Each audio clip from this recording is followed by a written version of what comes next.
আসসালামু আলাইকুম। সবাই কেমন আছেন? আশা করি আল্লাহর রহমতে সবাই ভালো আছেন। আমি ভালো আছি আলহামদুলিল্লাহ।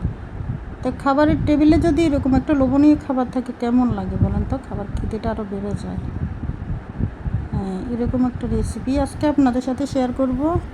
তো দেখেন কী কী এখানে ছিল। গরু মাংস, এখানে কিন্তু আমি হাড়ও দিছি সামান্য একটু, বেশি দিই নাই।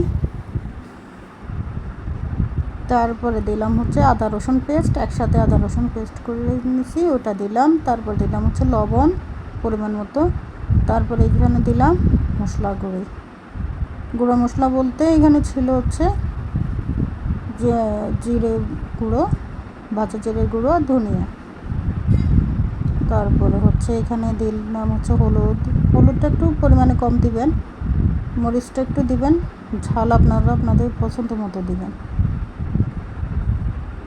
এখানে দিলাম হচ্ছে গোটা গরম মশলা, দারচিনি, এলাচ, লবঙ্গ, তেজপাতা। এখানে দিয়ে দিলাম হচ্ছে পেঁয়াজ।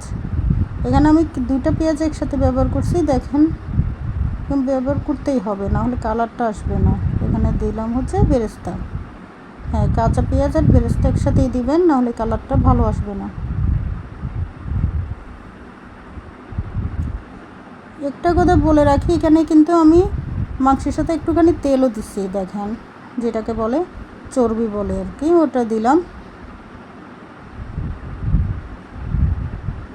তো দেখেন আমি চুলা বসে দিলাম। এখানে দিলাম হচ্ছে সয়া সস। এটা অবশ্যই দেওয়ার চেষ্টা করবেন, কারণ এটা হচ্ছে গরুর কালো বোনাতে এটা দিতেই হবে। সয়া সস দিবেন, তারপরে হচ্ছে টমেটো সস দিবেন, অবশ্যই দেওয়ার চেষ্টা করবেন।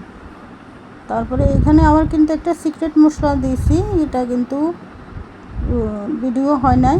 আমার যে কালাবোনা মশলাটা আছে ওটা ব্যবহার করছি। তো সবাই ভালো থাকবেন, সুস্থ থাকবেন, সবাই সবার পাশে থাকবেন। বেশি বেশি করে লাইক, কমেন্ট, শেয়ার।